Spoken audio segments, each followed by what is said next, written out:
Creative Life is a women's clothing store. They kind of focus on, comfort and quality. And when they came to us, they had purchased our Entrepreneur Plus package. Basically, they came to us wanting a faster website and improved conversions. Mhm. We start off by kind of offering them a free analysis of the website and kind of let them know exactly what they would expect from the optimization. We run speed tests with web page tests, which offers live metrics, real devices, and real networks, and also the speed booster analyzer, which is kind of what I was saying. It's going to give you those main points. So the Entrepreneur Plus package that they had purchased kind of goes through those main analyzer points, a little bit of extra technical stuff, and that complete site analysis for conversion. Um, yeah. They definitely had about a 9 to 15-second page load when they started. Okay. And then post optimization right now, currently, they're down to 3.8-second load time, 5.5 and fully loaded. So they dropped between 7 and 10 seconds on most pages, which is substantial. Huge. Yeah. All right.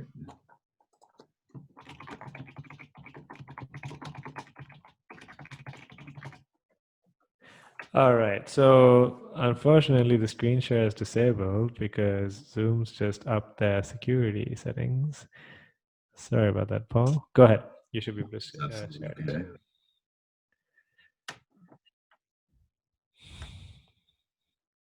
Yeah. So essentially the way we start off the project, we kind of run these tools, these tests, and kind of narrow down exactly what issues exist on what pages. Um, and that kind of helps guide the optimization. It kind of gives us a checklist to follow while we're going through. And then, from there, we kind of just make notes on each page, what we're going to do. The cool thing about Shopify is that everything is template based. So if you are going to change, your product templates, you only have to make changes to the main templates once, and everything else after that is going to kind of follow suit, if that makes sense. Just because most websites, in a static website, you have to go through and change every single thing on every single page. Shopify just makes it really easy to do. So we'll do that. I normally start off with images because those are the biggest impact to speed. Most Shopify sites are 60% plus image content, and if they're all 2-3 megabytes a piece, it's just a massive speed issue.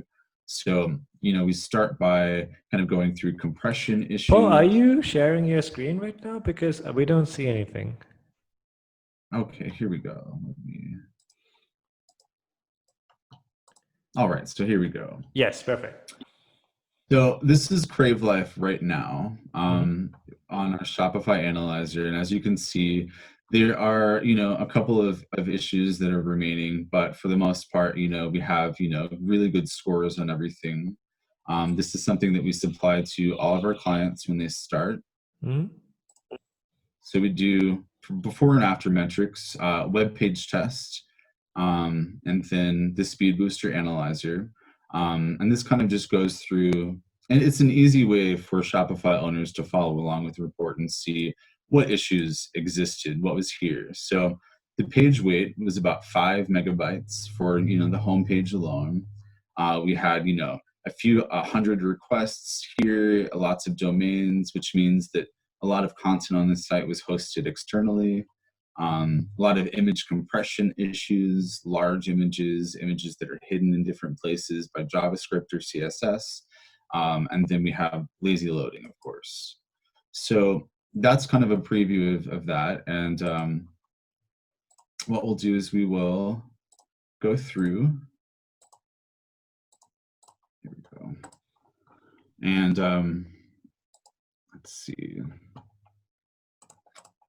So this is what an image tag looks like, essentially, just by itself.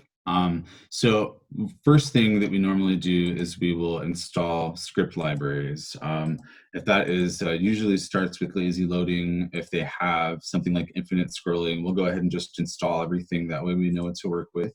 And just to change this, we'll just add the class lazy load Mm-hmm. and change source attribute to data source. Mm-hmm. And what that's going to do is that's going to tell the browser not to load this image until the lazy sizes library has picked it up and lazy loads it into the web page. That is literally how easy it is to add lazy loading. It's really simple, but there are a lot of times that people kind of just don't do it the right way, or will try to be really complex with it, and will end up messing things up. Sure. So if you can go to inspect on a web page, and you can kind of hover over it afterwards, and you want to see that it says lazy loaded. That's basically just the class saying lazy sizes did pick it up and it lazy loaded it in. And then if you go to the speed booster analyzer and you test the web page again, you can see the image isn't going to be flagged for lazy loading. That's really just how easy it is. A lot of times what I see is people will do something like this. Keep the source tag as is. Yeah, they'll leave this here, but they'll also add the other data source attribute. Now, what this does is it makes the browser load this one, and then later on, lazy loading picks the other one up and says, I'm going to load the second image in. A lot of times, this will be a different size. So essentially, you're doubling the number of image requests if you do this wrong, and your page will be much slower after the lazy loading has been added. So this, like I said, it's one of those subtle things that I see a lot, but it's definitely something that is a big issue. So normally I just recommend to kind of just leave it right like this, and 9 times out of 10 you don't need to do anything special. Lazy sizes does have some plugins to use for iOS and anything that strange that might happen. But for the most part, I don't even use a lot of them because Shopify does already support image scaling, and some of them just aren't really necessary.